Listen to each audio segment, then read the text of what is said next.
but we are doing this in celebration of Louise Noun's 94th birthday.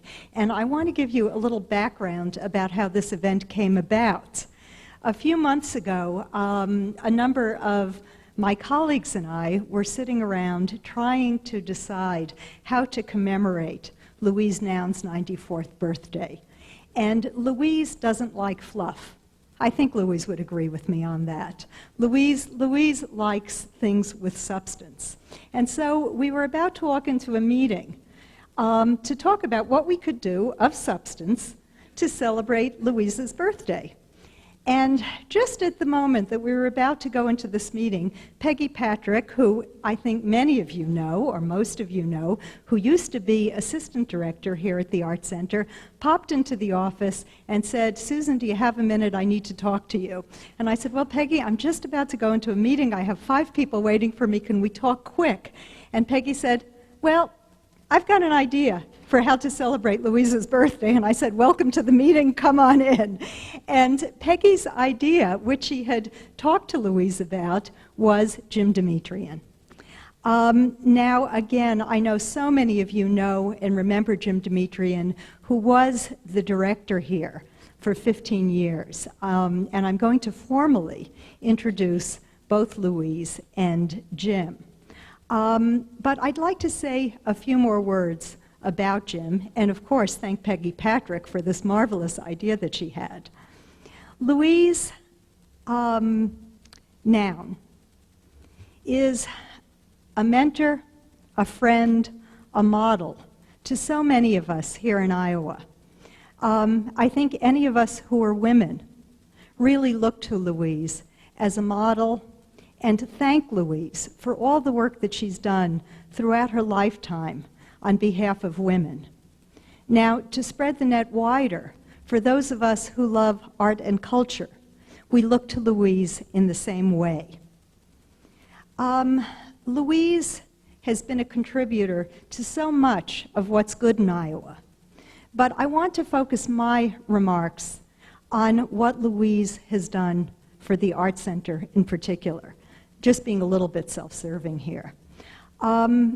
Louise's passion for art is the thing that I think really cemented our friendship from a very, very early point, probably the first moment that I met her when I was still interviewing for this position.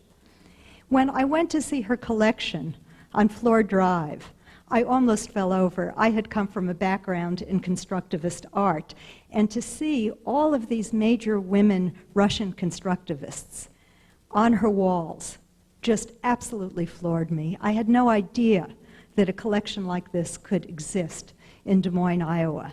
Now, Louise's collection isn't limited only to women constructivists, really focusing on women in art. I would say pretty much throughout the 20th century, with a focus on the 20th century, starting with a very, very early part of the century. And it's a very remarkable collection because Louise began it at a time when it wasn't fashionable to be collecting work by women. Much more fashionable now. Louise is a patron of the arts, a financial supporter of the arts, but she's also a curator, a researcher, and a writer. And that's a very, very special thing. You don't come across too many people who have such wide interests and work so diligently in so many areas of the visual arts. Louise has curated a number of exhibitions here at the Des Moines Art Center. In 1992, she co-curated Degenerate Art, Censorship in Nazi Germany. In 93, she organized the nationally traveling exhibition, 3 Berlin Artists of the Weimar Era, Hannah Hoch, Kata Kulwitz, and Jean Mayman. Louise's relationship with the Art Center began in 1938, and from 38 to 45, she sat on the board of the Des Moines Association of Fine Arts, which I know all of you know preceded the Art Center, and was also on the advisory committee of to the Edmondson trustees. When the Association of Fine Arts became the Art Center, Louise served for 2 terms on our board. And there are all kinds of very interesting stories associated with that, but I'm not going to go into them. You have to get Louise to tell them to you herself.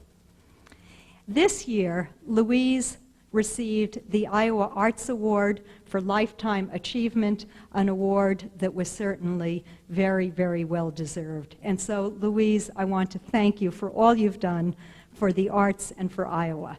And I know everyone in the audience thanks you as well.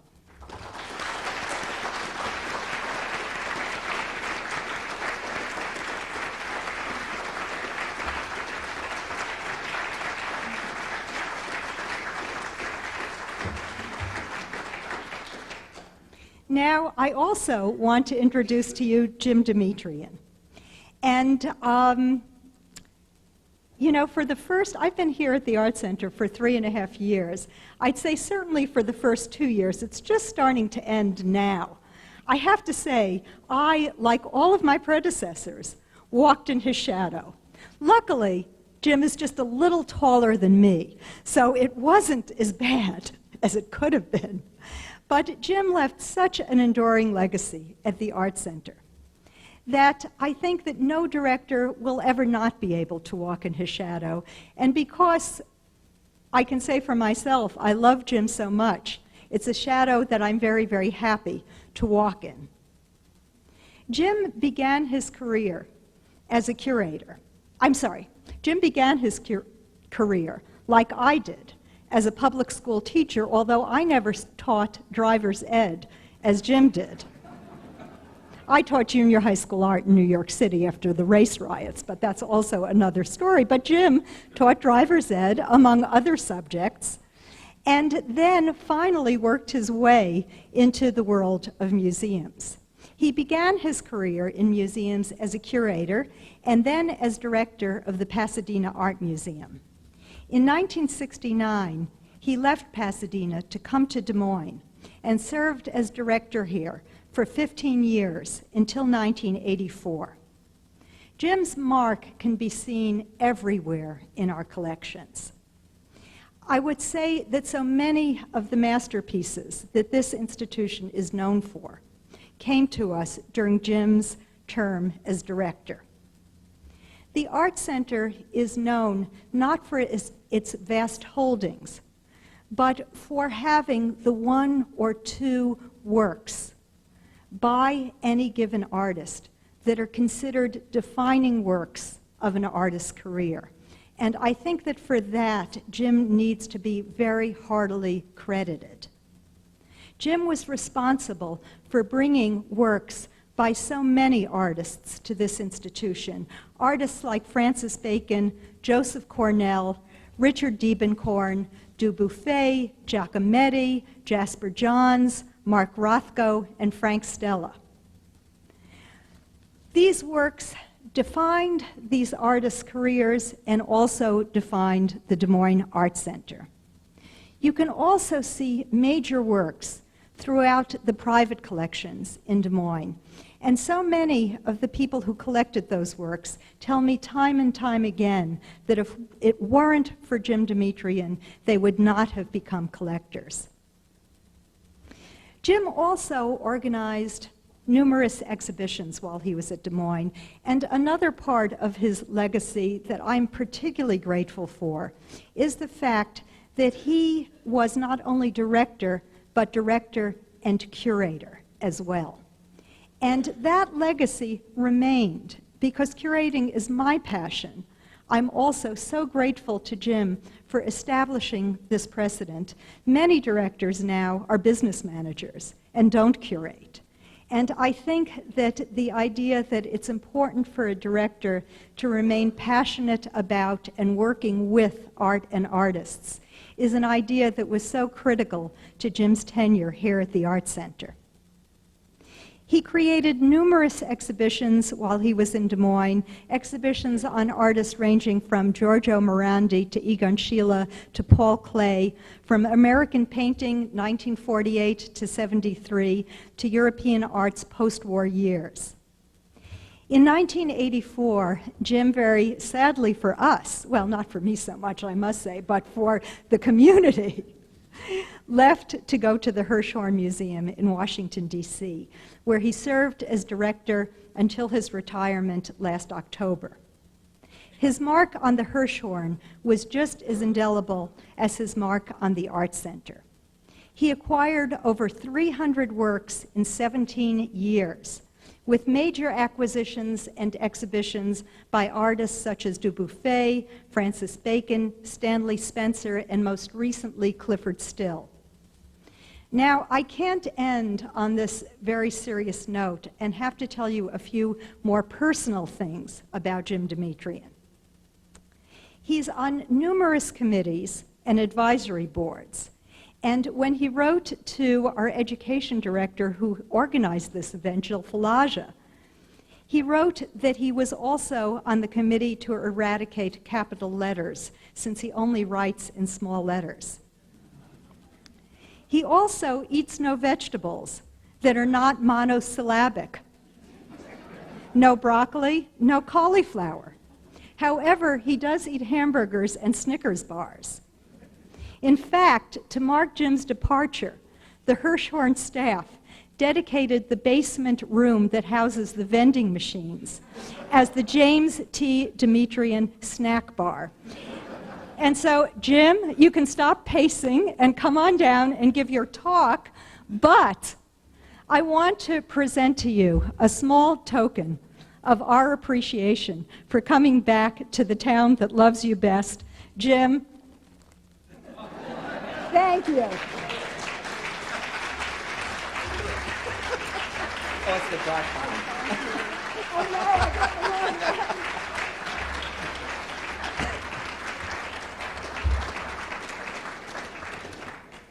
Thank you all very, very much for coming, and thank you, Susan, forget about the introduction for the Snickers bars, which sounds like an assassination attempt to me, but that's a good way to go if you're going to go. I want to thank the Art Center for inviting me to be here on this very special occasion, honoring my good friend Louise Noun. I thought 94 was a rather peculiar birthday to be celebrating, but I remembered that it coincided with the Winter Olympics, and Louise likes winter sports like crazy. And so I hope I can be back in the year 2006 to celebrate her 98th. Where is she? Good. Oh, up there. Anyway, thank you for having invited me. This is my favorite museum anywhere, and my favorite town, actually. And so it's very special to be asked to come back. What I'm going to do here today, I remember reading something that was going to talk about building a world-class collection. I'm not going to talk about that. I'm just going to show a few slides.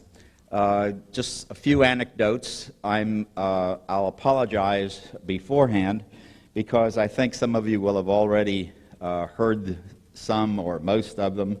But you know, when you reach a certain age, I don't want to get into that. But anyway, I'll start with 1968. In that year, there were a number of very, very important events that took place here at the Art Center.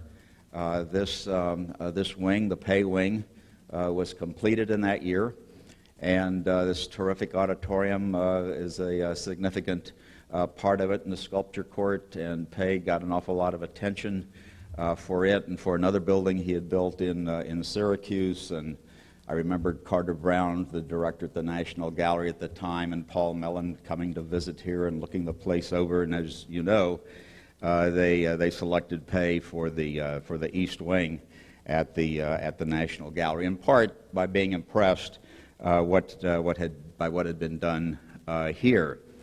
In addition to the completion of the Pay Wing, Tom Tibbs, the director of the museum at that time, resigned to take the directorship of the La Jolla Museum of Art, out in Southern California. And the third thing that occurred was that a search committee was formed, which I think did a nationwide search and eventually offered the position of the director to Dr. Stephen Prokopov, who was very flattered and looked forward to becoming director here, until his wife announced to him, his then wife announced to him, that there was no way in hell that she was going to live in Des Moines, Iowa. Fortunately for me, the committee had to go back to the drawing board. Look, for all I know, there may have been 4 or 5 others who were offered the job. I really don't know.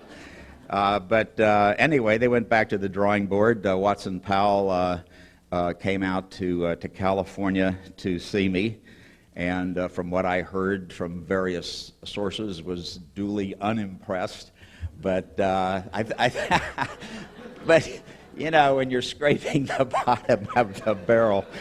Anyway, I was invited out. Barbara, my wife, came with me. I remember it was a February in 1969. You know, if you invite people out here in February in Des Moines, I don't know if that's a great tactical move, but anyway, I went through the interview process. I remember a couple of things distinctly. I remember Bill Brenton saying to me, you know, if you come out here, we really don't want someone to be here only for 1 or 2 years. We really would like someone to stay longer, and I kind of nodded my head and had no idea how long, if ever, I'd come out. And then one of the most interesting parts of the interview was when the search committee took me to, and I haven't been upstairs, I haven't had a chance to look around today, but they took me to one of the 3 blank galleries, and the central one at that time contained only works from the Coffin collection, the Nathan Emery Coffin collection. And I was asked, I think, by Dave Kreidner. He said, look around here and tell us which of these pictures do you think is the best. And that's the word that was used. I mean, the word "best" can be stretched in many ways, and I thought it was a pretty interesting exercise to put someone through because I think they wanted just to see how I felt about things. So what this talk is going to be, it's going to be some anecdotes about certain pictures, the connections between them, and the first one has this kind of lead-in of being asked to pick out the best. In the room, in the coffin room, was this painting by Monet, the Lion's Rock at Belle Isle. There was also this wonderful picture by John Sloan of tugs in probably Philadelphia Harbor, done at the turn of the other last century. And very characteristic of the Ashcan school. There was this rather dour but handsome painting by Child Hassam of the bridge in snow. Paul Klee was one of my favorite artists. We did a Paul Klee show here at the Art Center in the early 70s. There was this interesting painting by Pissarro, another impressionist like Monet, even though his name is misspelled. We never did figure that out, but it's not a fake, and I remember we did some thorough checking on this after I got here because I was intrigued that he had left out a letter. And then, of course, there was the very, very imposing painting by Goya of 1810, probably the earliest European or American painting in the collection at that time, and a very, very large painting, a painting that attracted a lot of attention nationwide when the Art Center under Dwight Kirsch acquired it in the early 1950s. There was this painting by Max Weber, Wind Orchestra, not one of my favorite artists, but certainly an important picture of his later period. And then there was this MacDonald Wright painting, Abstraction on Spectrum, organization number 5 from around 1914 to 1917. And I think much to the surprise of the committee, I told them that I thought this was the best painting in the gallery. It wasn't the most expensive painting. MacDonald Wright is not a household name. He's not Goya. He's not Monet. He's not Pissarro. He's not Paul Klee. But I think inch for inch, I felt that this painting, this painting is a master. This is as good as MacDonald Wright ever got. There's a painting at the Hirshhorn, and I'm ashamed to say that I didn't bring a slide of it with me. It would have been a terrific comparison. It's very, very similar to this picture, but this picture is much, much stronger. The colors are more vibrant. The abstraction in 1914 is really quite remarkable for an American artist in particular, even though he had been working in France for some time, to come through with something like this. What the artist was trying to do was to combine music and the sounds of music with arts, trying to eliminate any kind of narrative, any kind of anecdotal references at all. And even though this painting cost, I think, less than $15,000 when Tom Tibbs, my predecessor, recommended it to the board in the early 60s, much less than just about every other picture in that gallery. I thought that this was the work. So I always associate this picture actually with being hired I don't know whether it impressed them or not, but it impressed me. I felt very good about myself. But anyway, so I'm just going to talk about a few pictures. Most of them are ones that that were acquired during my tenure here. This one was not, of course, nor was this superb painting. This painting, acquired by Dwight Kirsch in the early 50s, Automat, is absolutely superb. It certainly has to rank among the top 10 pictures, in my view, that the artist ever did. And, you know, the old cliches about Hopper, they're all kind of embodied in this painting. The sole figure by herself in this restaurant or this automat. You usually associate an automat in New York. Presumably this was in New York. This is where Hopper was working. Certainly you'd think of it as a place with lots of bustle, lots of people around, all of that. Instead, you see her at a table by herself in a contemplative mood. A chair right across from her, but that chair is empty. The background is a bit. I've never really been certain what that background is. I think there's supposed to be a window back there, and what we're seeing in that window are the reflections of the automat. It's not a flat black background by any means. There's a little movement of paint in it to create a feeling of some kind of atmosphere. Hopper has very deftly cut off her legs, as it were. You don't see her feet. There's almost an implication that she can't get up and leave in a way. She's there, and that's the way it is. And then there's this strange little still life sitting on that sill back there. It looks like it's made up of oranges and apples and bananas, but it's rather peculiar in a way. It's a weird place to put oranges and bananas and whatever, but I think it's Hopper's way of just adding a touch of bright color there in the center of the picture, and her hat kind of reflects that little still life in an upside down version of it. It's just an absolutely wonderful painting about isolation in an urban environment, and the fact that people frequently are not physically alone, but spiritually alone as well. It's the essence of Edward Hopper, I feel. And then, of course, there's the big Oldenburg plug, the three-way plug, Scale A soft prototype in blue to give it its full title.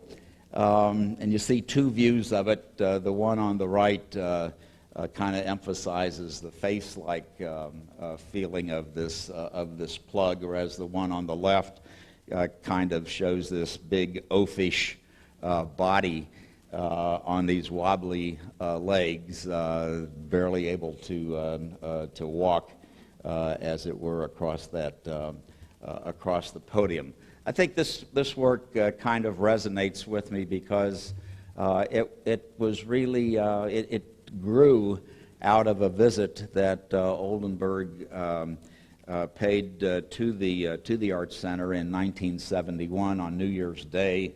He came here. I think he only gave me a couple days' notice that he was coming out. He was going to have an exhibition here. The show was being organized actually by the Pasadena Art Museum, and it was circulating among many museums, one of which was ours. And I think he wanted to see the space, and he came up and sat upstairs in the pay wing and started doing little sketches. And I talked to him about the possibility of having some kind of a major sculpture by him.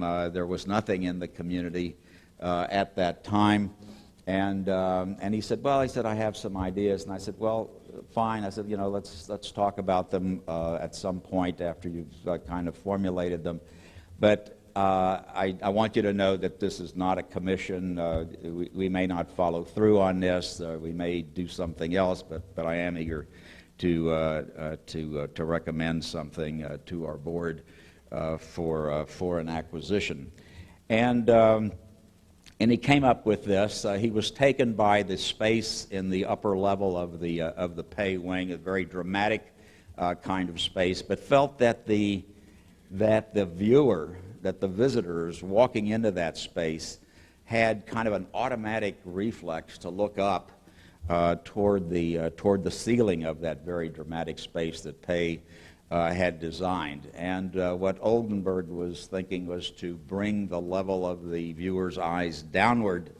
So he thought of some kind of a hanging sculpture, which you could raise it up, you could lower it, you could put it on the floor, whatever, but which would be so attractive in the literal sense in itself, this bright blue color, for example, that it would that he would compete with Pei, that sculpture would compete with architecture in that grand space upstairs.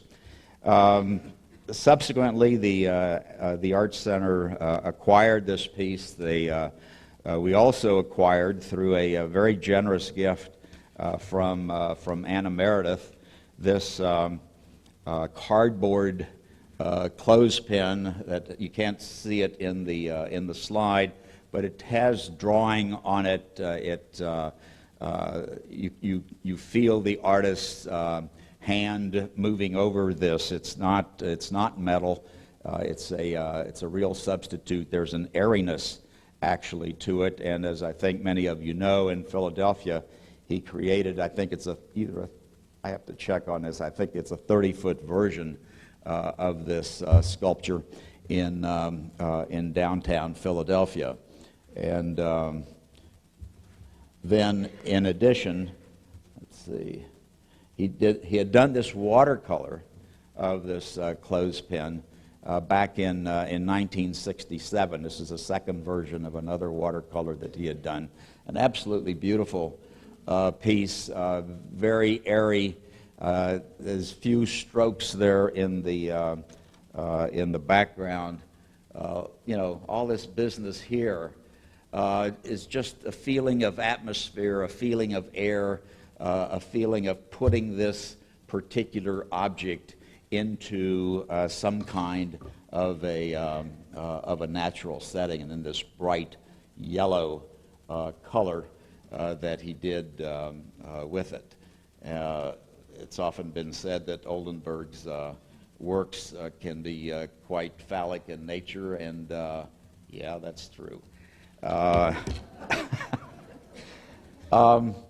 I was very pleased to be informed yesterday when I was in Iowa City that the Meredith Corporation has acquired apparently a large-scale Oldenburg, which it will put on its property, I think, off of Locust Street or wherever. And that, together with the Crusoe umbrella downtown, I think it's just very, very exciting news indeed to know that that's going to happen. Francis Bacon is an artist who presents a lot of difficulties for many people. The subject matter can be very, very tough. Nudity abounds, male nudity, female nudity and male nudity together, male nudity and male nudity. I mean, there's all, he's in all kinds of stuff, let's put it that way. That makes it very difficult for boards to not just boards, but for visitors to be able to relate to. I felt that he, along with Bacon along with Giacometti and Dubuffet, were the three great European figurative masters after World War II. Picasso was still alive, of course, and did some great paintings after World War II, but the main thrust and the main creative force of Picasso's career had been prior to the war. And so after I came to the Arts Center, I formulated a list of things that we should think about acquiring, and high on the list was Francis Bacon and a specific work by Francis Bacon. I'd been trying to acquire the work on the left here for a very long time, and had been in touch with the owner of the piece, a gentleman, socialite, politician type in New York named Carter Burden. And Carter Burden had been given this painting by Bacon. This painting by Bacon by his uncle, William A.M. Burden, who had been an ambassador to Belgium at one time, and was very heavily involved with the Museum of Modern Art. Had given them many, many objects over the years, including another work by Bacon. And this was donated, I think it's really the wrong word. This was made as a gift to Carter Burden from his uncle. I always thought that it, in many ways, epitomized what Bacon was all about. That if you wanted to have one Bacon in the collection, and of course it would have been better to have 7, like the Hirshhorn has 7 paintings by the artist in its collection. But if you only had one, this certainly was an absolute top-notch picture to acquire. I tried for 6 years to acquire this work. I'd write to Mr. Burden. I very occasionally would telephone him. He very occasionally would not take my calls. I was in touch with his lawyer before the lawyer was made ambassador to Hungary at some point, and there was all this back and forth, and they knew of the Arts Center's interest, of my interest in presenting it. And I was getting frustrated, very frankly, because Bacon's prices were starting to go up, and the museum didn't have one. And I walked into a private collection in Chicago one day and saw the painting on the right from 1965. It's a painting after the photographer Muybridge, the Scottish photographer, who did a lot of with figures in motion. He did, all the pictures of men or of women or of animals in motion. He would take the what am I trying to say? The stop photography, various images of the same thing over a period of time. And this image of this infant crawling along comes straight out of Muybridge. And then there's this figure back here, a female figure with a pan of water that she's tossing out. And very juicy kinds of colors for bacon, this lavender and the orange and this kind of darkish red. And I saw the painting, and I noticed that everything else in her apartment was by American artists. And I said, gee, it's rather odd that the whole collection is American except for this one painting. And she said, yes, she says, I think I'm planning to sell it and maybe try to get some more American art instead. And I said, well, gee, if you want to sell it, I said, I've been trying to get another picture for 6 years, and I'm about ready to give up. But if you want to sell it, let me know. And I ask one thing only, and that is that you give me a month's time so that I can have certain board members come in and take a look at the pictures. They don't get troubled by it, and I need to work on the thing. I just can't have it come and then present it. Even though the board met once a month, I felt I needed a month's time at least. And she said, okay. And then she called me. She said, okay, I'm ready to sell. It's $160,000, which was, a good price. A good price for her. It was a good price for the Art Center. It was a fair price. And I said, well, send it out. And she sent it out.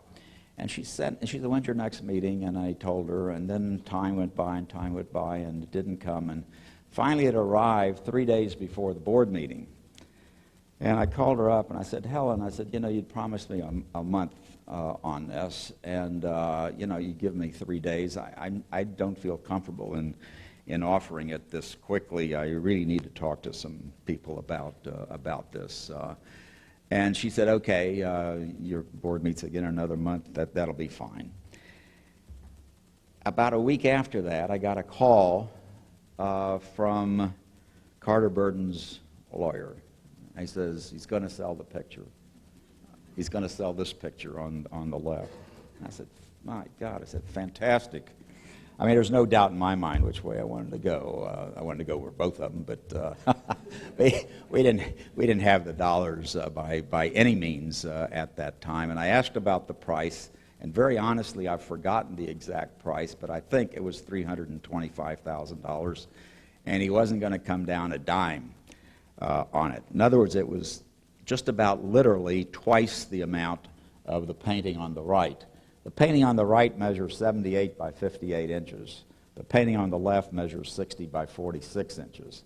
So the picture on the right was even larger. But size doesn't always matter. This was a case where quality was crucial, was critical. We had the picture sent out. It was an absolutely fantastic picture. The people that I talked with on the acquisitions committee said, no, absolutely, let's go for this one. I called Helen. I said, Helen, I have to tell you this, but that other painting became available. She said she was disappointed, but she subsequently, that fall, sold it at auction and got $180,000 for it, so she made even a little more than what she had offered it to the Art Center. It's now at the Stedelijk Museum in Amsterdam, the great museum of modern art, one of the great museums of modern art in Europe. And so we ended up with this picture, which I just think, I don't think you can really do a Francis Bacon exhibition without requesting or without trying very, very hard to get this work. I'm saying that if you're doing a retrospective or something, it's a key work in what the artist has accomplished. It represents a figure of great authority, the Pope. It's based on a painting by Velázquez. It's all in the title, actually, done back in the 17th century. now in a gallery in Rome. But Bacon has done something else to it entirely with this scream, this figure of great authority under intense pressure, intense inner pressure of some sort, causing him to cry out as he has. And with these striations, these vertical markings coming down, and then these swooping lines, all of it leading up to him. You don't see his legs here at all. Instead, he's in this papal garb and his throne. The throne itself is even quite narrow. And it's just a feeling of tremendous intensity. I think it ranks next to maybe Edvard Munch's painting The Scream in terms of subject matter of this sort. Joseph Cornell, I'm going to speed it up here. I thought I was going to get done real quick. Joseph Cornell had been an artist that I had a great deal of empathy for in terms of his works. And this particular work is quite unusual in Cornell's body of work. It's unusual because of this strange bullet hole, which you may or may not be able to see in this slide, but there's a hole that goes right through the glass there, and these cracks radiating out from that central area, and then you see this splotch of red as though this cockatoo has been, or parrot has been hit by the bullet. There's a box construction by Cornell at the St. Louis Art Museum, which has a reference to Dien Bien Phu, and it was done in the 1950s. It too has a bullet hole in it, and on the back of that box there's a newspaper clipping which talks about 2,000 French soldiers attacking futilely the Vietnamese at Dien Bien Phu and being defeated, and that was sort of the end of the French. And I think that kind of documentation for that box in St. Louis also makes one sense that this particular box is done in 1943, about 10, 12 years prior to the one in St. Louis. And during World War II, in other words, Cornell's work is never, I say never, this is an exception, hardly ever violent in any way whatever. Sometimes you might see birds that can't fly, or birds that have flown the coop. You'll just see just their perch. You'll see references to the heavens or to the sea, some kind of transcending element of life and of nature. But I've always felt that this box represented, that these four parrots here represented the U.S. and its major allies, Britain, France, and the Soviet Union in World War II, and that this first France, in other words, had been conquered by the outside forces, and you see this little lotto number here, as though to indicate that its number was up with other numbers on these other birds throughout. Little references to France, especially in the background, rolled up dried newspapers down here and up there. Some little plant element there. A very poignant kind of a box, unusual in terms of Cornell's work, and I think very, very special as well. One of the things I was kind of shocked about when I came to Des Moines was to learn that there was no painting by Grant Wood in the collection. I think there was kind of a reverse snobism in effect. I mean, Grant Wood had the reputation in many quarters in New York and around the country as being very, very conservative, kind of out of it, not really involved with the great issues of the day. This has taken place. This particular work was done during the height of the Depression in the 1930s, and I thought it was just unfortunate, and I put it down as a note to myself to keep thinking about Grant Wood, that we really needed one here in the capital of his native state. And the first thing I did was to make sure we acquired all of the prints that he ever did, and that wasn't difficult actually, because the nature of prints means that there are others around generally, and so we were able to do that. And then there was a wonderful painting called Arbor Day, which I don't have a slide of, which I was very, very keen on. It's a bit smaller than the birthplace of Herbert Hoover, which is this picture. And I went to see it in Kansas City, Arbor Day. I went to see it in Kansas City because it had been damaged at a museum out on the West Coast. There were little marks on it, and turns out that one of the, it's a horrible thing to say, one of the employees of the museum had been pounding pictures at some point, including Arbor Day, and I went to see it in the conservator's lab. And I loved the painting, but it looked like it was going to be a difficult picture to restore, because there'd been residue that had gotten into these little pockets where the work had been tapped at. But then I learned of an even more Iowa kind of a picture, the birthplace of Herbert Hoover, which, as I understand it, belonged at one time to Mike Coles, who subsequently sold it. I think his wife at that time, it may have been Fleur Coles, I'm not sure, wasn't all that keen about Grant Wood. But anyway, I learned of its availability, and subsequently learned that the Minneapolis Institute of Arts was also hot after the picture. I think the Regis Corporation or someplace up in Minneapolis was going to help them acquire it. I may be mistaken about that, but they were after the picture as well.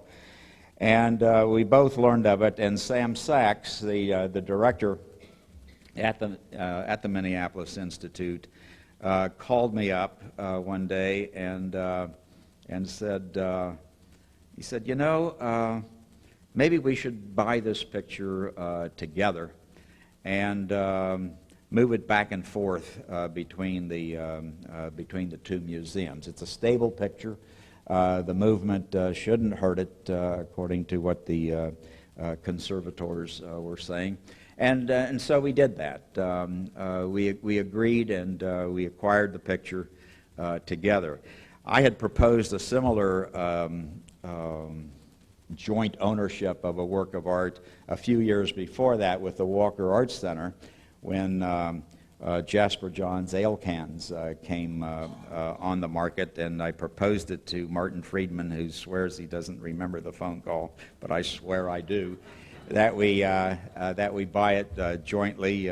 We put our resources together, and as I think many of you know, we didn't get it. We were outbid, but the sad thing, I just want to, you know, a few years ago, the last time I was here, I gave a talk on all the mistakes I made while I was here in terms of acquisitions.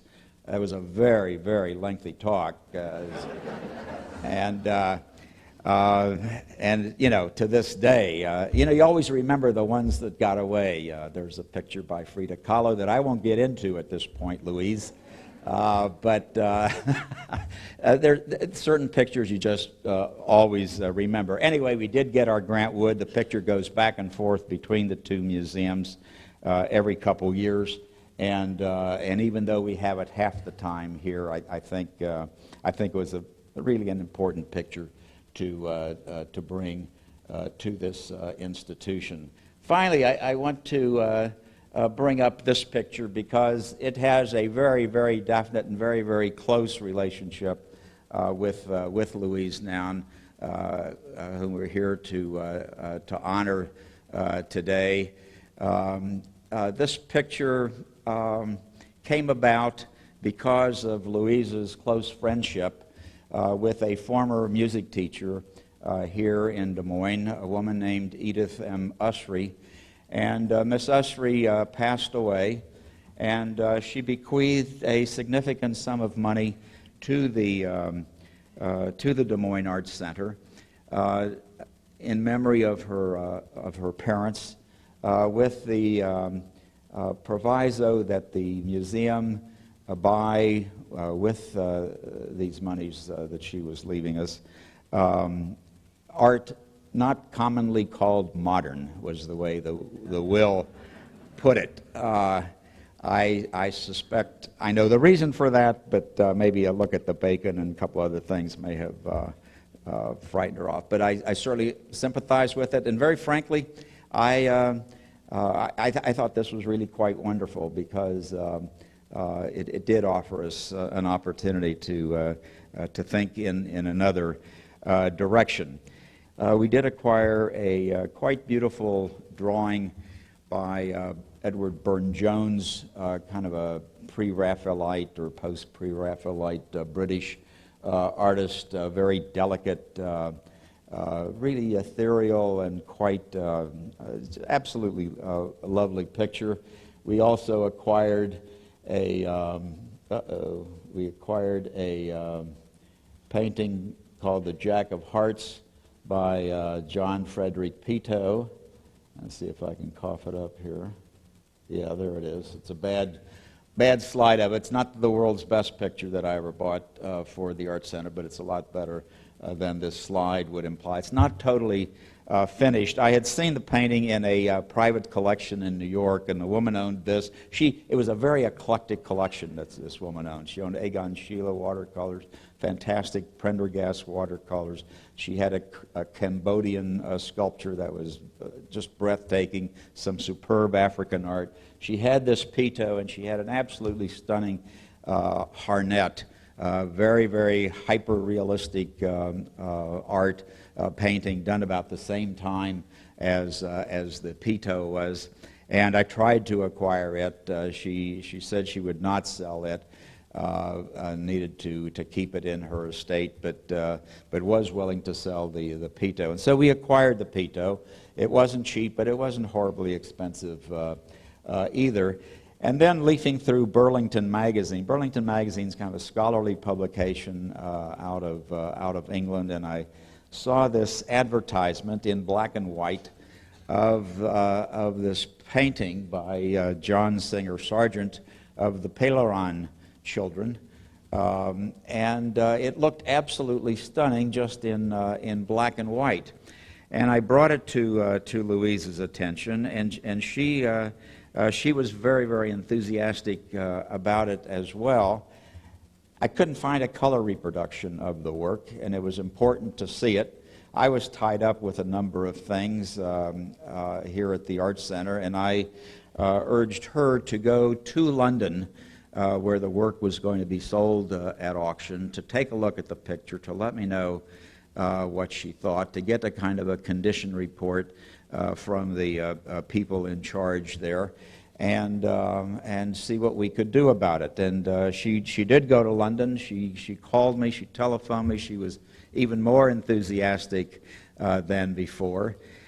We had checked with the attorneys for the estate of Edith Usry to find out if we could combine other funds, because we weren't sure that what we had left was going to be able to buy this painting. And the attorney really did not want us to do that. He said no, he didn't want us to do that. He really just wanted Miss Usry's name on it and not other people's names on it as well. And so Louise was there. We bid on the picture and failed to get it.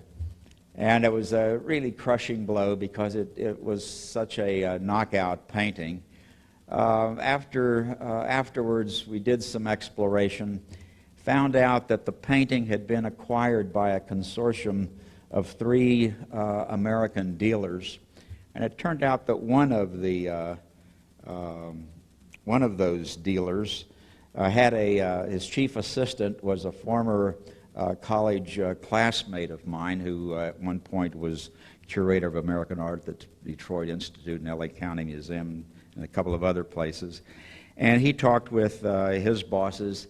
What the dealers had planned to do was to buy the picture, stash it away for several years, 7, 8 years, then bring it back onto the market and offer it at a huge price. They felt that Sargent's prices were going to climb dramatically. But when they learned that a museum was interested and was serious about it, they said, okay, but there was a certain cutoff point in terms of the price. I don't know how $164,000 was settled on. That's what the number was. I always had problems with the paper about printing prices in the paper and tossing them out like crazy. I'm not here anymore, but and these are old prices, so it doesn't make any difference.